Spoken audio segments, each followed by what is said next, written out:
नमस्कार, मैं हूं राहुल राजपूत और बुलेटिन की शुरुआत बड़ी खबर के साथ। लखनऊ से बड़ी खबर, मालिक के पास वापस पिटबुल ब्राउनी पहुंचा। नगर निगम ने मालिक अमित को सौंपा पिटबुल। नगर निगम ने 14 दिन तक ऑब्जर्वेशन में रखा था। अमित की एप्लीकेशन पर पिटबुल वापस सौंपा गया। दरअसल लखनऊ में 80 साल की मालकिन को इस पिटबुल ने मौत के घाट उतारा था, जिसका नाम ब्राउनी। हालांकि इसके बाद नगर निगम इसे लेकर गई थी अपने साथ टीम और 14 दिन तक ऑब्जर्वेशन में पिटबुल को रखा गया। अब उसके वापस हालांकि करने की खबर, तस्वीरें आपको दिखा रहे हैं। उस दिन की तस्वीर जब नगर निगम की टीम पिटबुल को लेने पहुंची थी।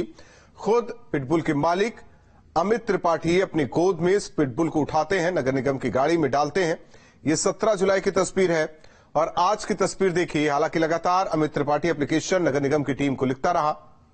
14 दिन तक जिस तरीके से ऑब्जर्वेशन में पिटबुल को रखा गया, हालांकि सामान्य व्यवहार पाया गया। इसके बाद मालिक को वापस इस पिटबुल को किया जाता है और आज भी देखिए जिस तरीके से पुचकारता अमित अपने पिटबुल को नजर आया, फिर इसके बाद गोद में उठाकर ले जाता है। दरअसल 80 साल की मालकिन सुशीला त्रिपाठी को इसी पिटबुल ने मौत के घाट उतार दिया था। फिर नगर निगम की टीम इसे वापस हालांकि इसे लेकर गई थी। आज वापस अमित इसे लेकर गया। निखिल हमारे साथ जुड़े हुए सहयोगी। निखिल, जाहिर तौर पर जिस दिन ये पूरी घटना सामने आई थी, इसके बाद पिटबुल को नगर निगम की टीम अपने साथ ले गई। 14 दिन तक ऑब्जर्वेशन में रखा गया। जो व्यवहार है वो सामान्य पाया गया। अमित लगातार एप्लीकेशंस नगर निगम के कर्मचारी अधिकारियों को लिखता रहा। आज उसे वापस किया गया, लेकिन पड़ोसियों में अभी भी डर बना ही होगा, क्योंकि लगातार पड़ोसी भी मांग करते रहे, कॉलोनी वाले मांग करते रहे कि पिटबुल को नहीं रहना चाहिए, ऐसे डॉगी को नहीं रहना चाहिए जिसने अपनी मालकिन को मौत के घाट उतार दिया था। देखिए, पिटबुल केस में ये हुआ है कि जो नगर निगम है वो 14 दिन तक उसने पिटबुल को निगरानी में रखा। इस दौरान उसने ऑब्जर्वेशन किया कि पिटबुल किसी तरह का आक्रामक बिहेवियर तो नहीं कर रहा। हालांकि इस 14 दिनों की निगरानी में ये बात सामान्य तौर पर पाई गई कि पिटबुल बहुत शांत था। उसने किसी पर कोई अटैक नहीं किया। उसको कुछ देर तक खुले में भी रखा जाता था ताकि ऑब्जर्वेशन पूरी तरह से किया जा सके। तो 14 दिन में ऑब्जर्वेशन करने के बाद अभी पिटबुल अमित के किसी रिलेटिव को जो है वो सौंपा गया। हालांकि नगर निगम ने उसके नाम का खुलासा नहीं किया। अमित खुद अपने रिलेटिव के साथ पहुंचा था और वो अपने रिलेटिव के यहाँ उसे रखेगा, वहीं पर उसको जो है वो रखा जाएगा। चूंकि अमित को तकनीकी तौर पर ये पिटबुल अभी नहीं दिया जा सकता, इसलिए ये अमित से कहा गया था कि आपका कोई अगर करीबी रिश्तेदार इस पिटबुल को रखना चाहता है तो उसकी तरफ से आवेदन नगर निगम को किया जाए ताकि उसे हैंडओवर किया जा सके। तो अमित लगातार अपने पिटबुल को लेकर चिंतित था। उसके बाद उसके करीबी रिश्तेदार ने नगर निगम से संपर्क किया। उसने पिटबुल को रखने की इच्छा जाहिर की। हालांकि इसके अलावा भी बहुत सारे ऐसे लोग थे जो पिटबुल को रखना चाहते थे, लेकिन इसमें अमित की भी सहमति की जरूरत थी। तो नगर निगम चाहता था कि ऐसा कोई व्यक्ति हो जो अमित का करीबी हो, जो आवेदन भी करे पिटबुल को लेने के लिए और अमित उस पर सहमत भी हो।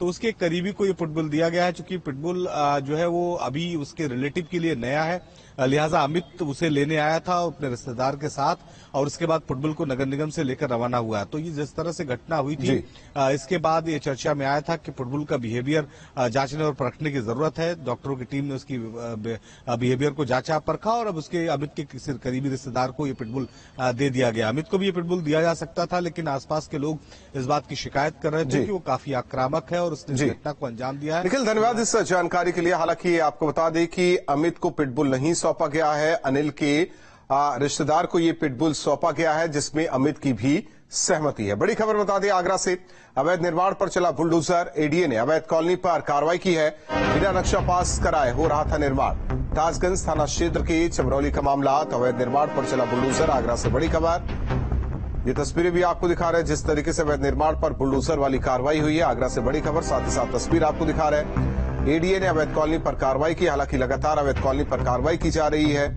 और उसी का एक हिस्सा आगरा से ये तस्वीर, बिना नक्शा पास कराए यहां निर्माण कार्य किया जा रहा था। इसके बाद आगरा डेवलपमेंट अथॉरिटी ने कार्रवाई की। ताजगंज थाना क्षेत्र के चमरौली का ये मामला बताया जा रहा है। तो आप देख सकते हैं किस तरीके से अवैध कॉलोनी बसाई जा रही थी। हालांकि एडीए ने कार्रवाई की है, बुलडोजर वाली कार्रवाई हुई है। और 3 तस्वीरें भी आपको दिखाते हैं। जिस तरीके से कार्रवाई लगातार बुलडोजर वाली उत्तर प्रदेश में की जा रही है। हालांकि आगरा की तस्वीर आप अभी देख रहे हैं अपनी टीवी स्क्रीन पर। ये 3 तस्वीरें देखिए आगरा की, जहां अवैध निर्माण पर कार्रवाई हुई, वहीं मार्केट पर बुलडोजर चला। संभल की ये तस्वीर, बुलंदशहर में अवैध अतिक्रमण पर एक्शन हुआ, बुलडोजर वाली कार्रवाई की। 3 तस्वीरें संभल में अवैध निर्माण पर एडीए ने बुलडोजर की कार्रवाई की है। संभल में नखासा थाना इलाके में प्रशासन ने बिना नक्शा पास कराए बनी मार्केट को बुलडोजर के जरिए गिरा दिया। कार्रवाई के दौरान 17 दुकानों को ध्वस्त किया गया। वहीं बुलंदशहर में नगरपालिका की टीम ने अवैध अतिक्रमण पर बुलडोजर चलाकर ध्वस्त किया। मैनपुरी में गैंगस्टर अफरोज खान पर शिकंजा कसा गया। बड़ी खबर, 1 करोड़ 51 लाख की संपत्ति कुर्क की गई। 2 मकान, लोहे का कारखाना और 3 वाहन कुर्क। तो मैनपुरी से बड़ी खबर, गैंगस्टर अफरोज खान पर शिकंजा प्रशासनिक अमले ने कसा है। तस्वीरें भी आपको दिखा रहे हैं जिस तरीके से कार्रवाई की गई। आपको बता दें कि 1 करोड़ 51 लाख की संपत्ति कुर्क की गई। 2 मकान, लोहे का कारखाना और 3 वाहन कुर्क। फिलहाल जेल में बंद है अफरोज खान। बाकायदा यहां जिस तरीके से पुलिस प्रशासन की टीम पहुंची हुई थी, प्रशासनिक अमला पहुंचा हुआ था, कार्रवाई की गई। अफरोज खान के ऊपर यह बड़ी कार्रवाई हुई है।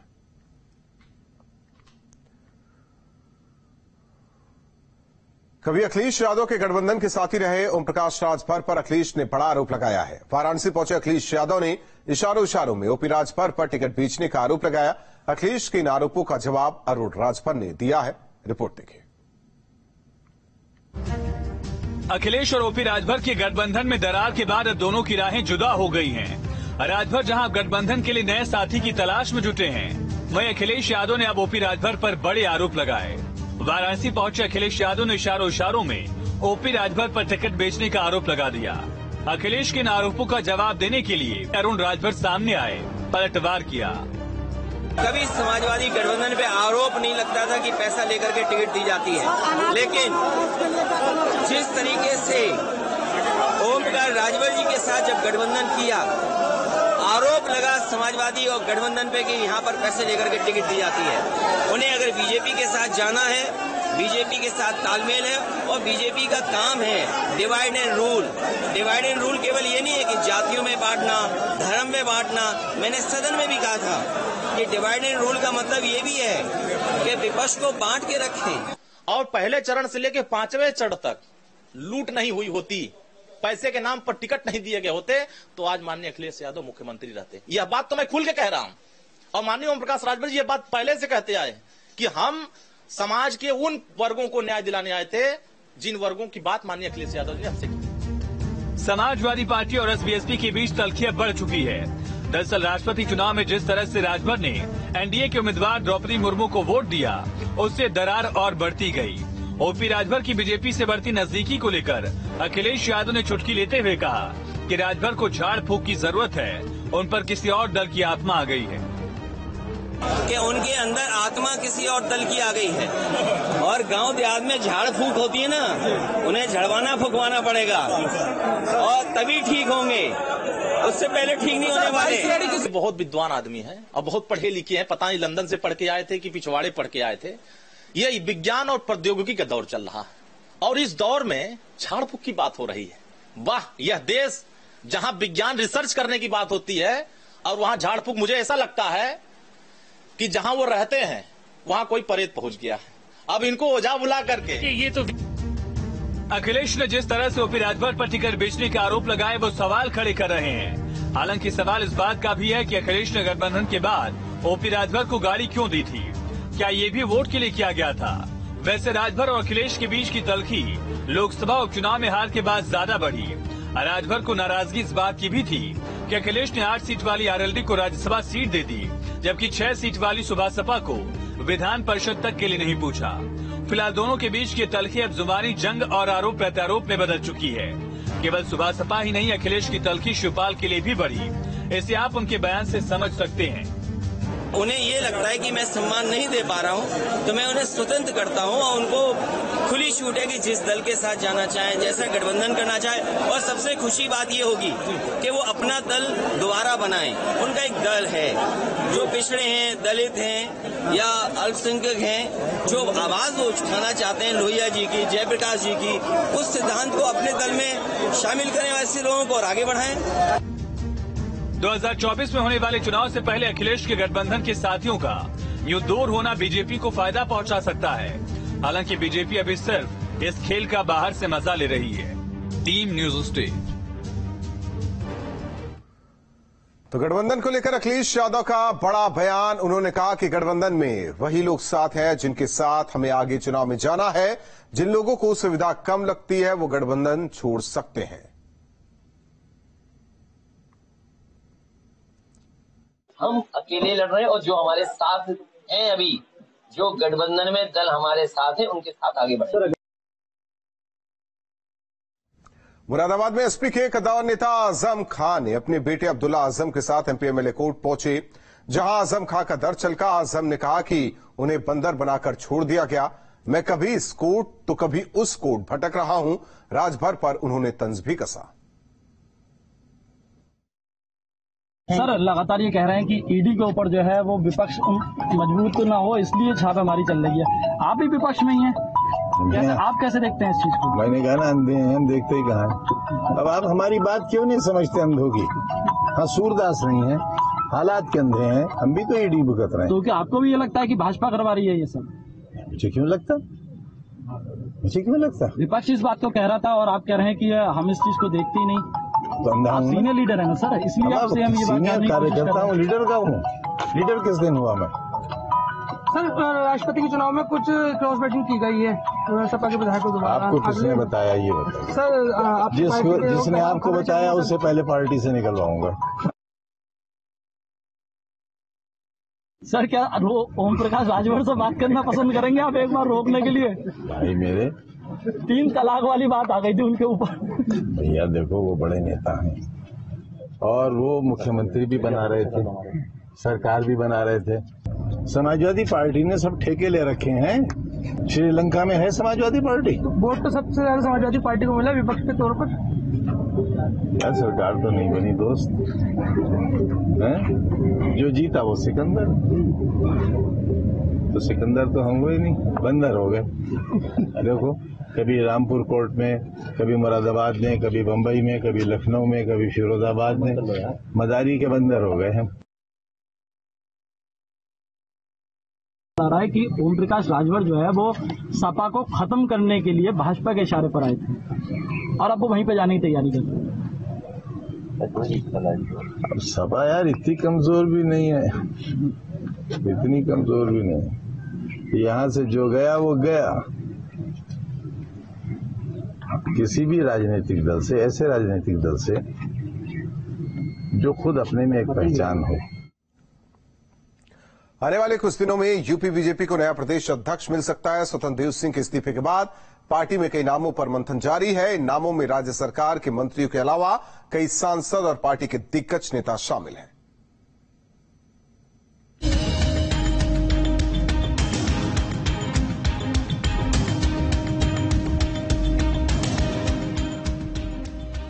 यूपी में बीजेपी का नया प्रदेश अध्यक्ष कौन होगा, इसको लेकर पिछले 3 महीने में दर्जन भर से ज्यादा नाम चर्चा में आ चुके हैं। केंद्रीय नेतृत्व लगातार नामों पर मंथन कर रहा है, लेकिन अब तक कोई भी नाम धरातल पर नहीं आ सका है। भारतीय जनता पार्टी के लिए अगले 24 घंटे बेहद अहम है। माना जा रहा है कि इसी में भारतीय जनता पार्टी के नए प्रदेश अध्यक्ष का ऐलान हो सकता है। स्वतंत्र देव सिंह ने अभी तक बतौर प्रदेश अध्यक्ष जिम्मेदारी संभाली थी, सरकार में मंत्री बना दिए गए और उसके बाद अब उन्होंने अपना कार्यकाल खत्म होने के बाद इस्तीफा दे दिया है। और इसी के साथ इस बात की चर्चा शुरू हो गई है कि जल्द ही नए प्रदेश अध्यक्ष के नाम का ऐलान हो सकता है। अगर प्रदेश अध्यक्ष के नाम का ऐलान नहीं होता है तो 29 तारीख से लेकर 1 तारीख तक चलने वाली चित्रकूट में प्रशिक्षण शिविर में नए प्रदेश अध्यक्ष के नाम का ऐलान होगा और स्वतंत्र देव उसमें बतौर प्रदेश अध्यक्ष शामिल होंगे। इस बीच स्वतंत्र देव सिंह ने दिल्ली में अपना इस्तीफा अध्यक्ष जेपी नड्डा को भी सौंप दिया है। ऐसे में अब चर्चा तेज है कि जल्द ही नए प्रदेश अध्यक्ष के नाम का ऐलान हो सकता है।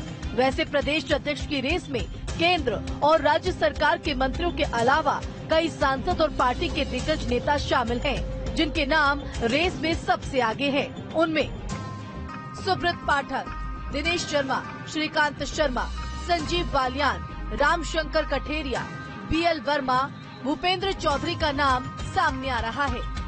माना जा रहा है यूपी बीजेपी को 30 जुलाई तक नया प्रदेश अध्यक्ष मिल सकता है। फिलहाल बीजेपी नए प्रदेश अध्यक्ष का नाम सोच समझकर करना चाहती है, क्योंकि उसकी नजर 2024 के चुनावों पर है। ऐसे में नया प्रदेश अध्यक्ष ओबीसी ब्राह्मण में से कोई हो सकता है, या पश्चिमी उत्तर प्रदेश के किसी चेहरे को भी पद दिया जा सकता है। 2014, 2017 और 2019 और 2022 में बीजेपी ने यूपी में शानदार प्रदर्शन किया है और अब 2024 में भी बीजेपी इसी प्रदर्शन को दोहराना चाहती है। बीजेपी का पुराना ट्रैक रिकॉर्ड देखें तो लोकसभा चुनाव में बीजेपी किसी ब्राह्मण अध्यक्ष के साथ जाती रही है। डॉक्टर महेंद्र नाथ पांडे, लक्ष्मीकांत वाजपेयी जैसे नाम इसके उदाहरण हैं। फिलहाल अगले कुछ दिनों में साफ हो जाएगा कि बीजेपी का अगला प्रदेश अध्यक्ष कौन होगा। लेकिन जो सबसे अहम है ये माना जा रहा है कि जल्द से जल्द प्रदेश अध्यक्ष के नाम का ऐलान किया जा सकता है और उसमें जो सबसे अहम नाम है वो श्रीकांत शर्मा और दिनेश शर्मा का आ रहा है। दोनों ब्राह्मण खेमे से हैं। उसके साथ ही पिछली सरकार में मंत्री रहे। सरकार के ज्यादातर लोग इनकी पैरवी कर रहे हैं और इसके साथ ही केशव मौर्य ने भी भारतीय जनता पार्टी को बड़ी जीत दिलाई थी चुनाव में और प्रदेश अध्यक्ष रहते हुए बतौर उनका भी प्रदेश अध्यक्ष के तौर पर नाम चल रहा है। पिछड़े समाज से आते हैं, वही रमाशंकर कठेरिया दलित वर्ग से आते हैं, उनका भी नाम तेजी से लिया जा रहा है। तो अगले 24 घंटे में नए प्रदेश अध्यक्ष के नाम के ऐलान होने की संभावना पूरी नजर आ रही है। लखनऊ से वीडियो सूफी खान के साथ निखिल शर्मा, न्यूज़ स्टेट उत्तर प्रदेश। बड़ी खबर लखनऊ से, हाथी मूर्ति चोरी का मामला। लखनऊ कमिश्नरेट पुलिस का बयान, मामले का जल्द किया जाएगा नॉर्डर। लापरवाह सुरक्षा वाहिनी कर्मियों पर होगी कार्रवाई। परिसर में सुरक्षा के लिए तैनात थी विशेष सुरक्षा वाहिनी। हालांकि इसे लेकर गौतमपल्ली थाने में केस दर्ज किया जा चुका है। पुलिस का कहना है कि जल्द खुलासा होगा। हालांकि छोटा हाथी जिसे यहां से चोरी कर लिया गया, पुलिस कमिश्नरेट का कहना है कि जल्द ही मामले का खुलासा होगा। यूपी में विद्यालय के समय में छात्र छात्राओं का विद्यालय यूनिफॉर्म में सार्वजनिक स्थान पर प्रवेश प्रतिबंधित लगाए जाने का आदेश दिया गया है। मामले को लेकर आयोग की सदस्य डॉक्टर सुचिता चतुर्वेदी से खास बातचीत की। संवाददाता निखिल शर्मा ने क्या कुछ कहा, सुनिए। यूपी राज्य बाल अधिकार संरक्षण आयोग की तरफ से यह फैसला लिया गया है कि जो बच्चे हैं अगर वो स्कूल यूनिफॉर्म में किसी मॉल या किसी शॉप में या किसी रेस्टोरेंट में जाते हैं तो उन्हें वहां अनुमति न दी जाए जाने के लिए। इसको लेकर बात करने के लिए हमारे साथ डॉक्टर सुचिता चतुर्वेदी हैं। ये आदेश आखिर देने की जरूरत क्यों पड़ी? इससे जो बच्चे हैं वो उनका भविष्य किस तरह से बेहतर किया जा सकता है? इस आदेश की आवश्यकता इसलिए है क्योंकि कई बार ऐसा देखा गया मेरे द्वारा भी और समाज के और जागरूक नागरिकों के द्वारा भी कि बच्चे स्कूल बंक करके और रेस्टोरेंट में, मॉल में, जो मॉल संस्कृति हमारी है उसमें और पार्कों में स्कूल टाइमिंग में देखे जाते हैं। बच्चे एक विश्वास के साथ गार्जियन, अभिभावक उनको स्कूल भेजते हैं और उस पर वो विश्वास बना रहे, साथ में एक जो नैतिकता की बात होती है वो भी बनी रहे। तो एक बहुत आवश्यक था कि बच्चे के अंदर एक जिम्मेदारी वो भी एहसास करे कि एक पेरेंट ने उस पर विश्वास करके उसको भेजा है और समाज बहुत तेजी से आगे बढ़ रहा है, हम सभी लोग दौड़ रहे हैं, तो उस दौड़ में कहीं कुछ गलत ना हो जाए, इसलिए इस आदेश की आवश्यकता है। लखनऊ से वीडियो सूफी खान के साथ निखिल शर्मा, न्यूज़ स्टेट प्रदेश। बड़ी खबर आगरा से, बारिश के बाद जलभराव, बा थाना परिसर में पानी भरा। जलभराव से पुलिसकर्मी हुए परेशान। जलभराव के साथ बंदरों का भी यहां आतंक दिखा। तो आगरा में बारिश के बाद जलभराव, बा थाने के परिसर में पानी भरा। पुलिसकर्मियों को हो रही भारी परेशानी। पानी के साथ साथ बंदरों का भी आतंक यहां साफ तौर पर देखा जा सकता है। देखिए किस तरीके से अगर बा थाने के अंदर प्रवेश करना है तो पानी के बीच से आपको जाना होगा, लेकिन यहां साथ ही साथ बंदरों का भी आतंक है। एक तरफ पुलिसकर्मी तो दूसरी तरफ बंदर आप देख सकते हैं। यहां देखिए किस तरीके से लड़की पर बंदर कूदता नजर आता है। ये बा थाने की तस्वीर है। एक तरफ जलभराव से परेशानी तो दूसरी ओर बंदरों से लोग बेहद परेशान हैं। जालौन में सरकारी स्कूलों की हालत बेहद खराब है। माधवगढ़ के स्कूल में पिछले 15 दिन से पानी भरा हुआ है। बच्चे इसी गंदे पानी में घुसकर पढ़ने को मजबूर है, लेकिन विभाग के अधिकारी लापरवाह बने हुए हैं। एक तरफ सरकार संचारी रोग अभियान चलाकर जागरूकता ला रही, तो दूसरी ओर शिक्षा विभाग की लापरवाही से ये बच्चे ऐसे संचारी रोगों से पीड़ित भी हो सकते हैं।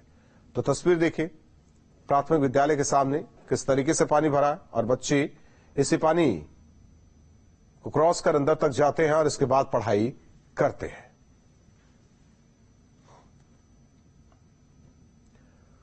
अयोध्या में बन रहे राम मंदिर का वीडियो राम जन्मभूमि तीर्थ क्षेत्र ट्रस्ट ने जारी किया है। वीडियो में मंदिर परिसर का विहंगम दृश्य दिख रहा है।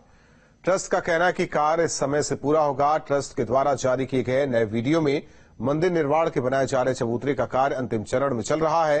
कर्नाटक से मंगाए जा रहे 17,000 ग्रेनाइट पत्थरों से मंदिर का चबूतरा बनाया जा रहा है। इस निर्माण में 4 टॉवर क्रेन, दर्जनों मजदूर लगाए गए।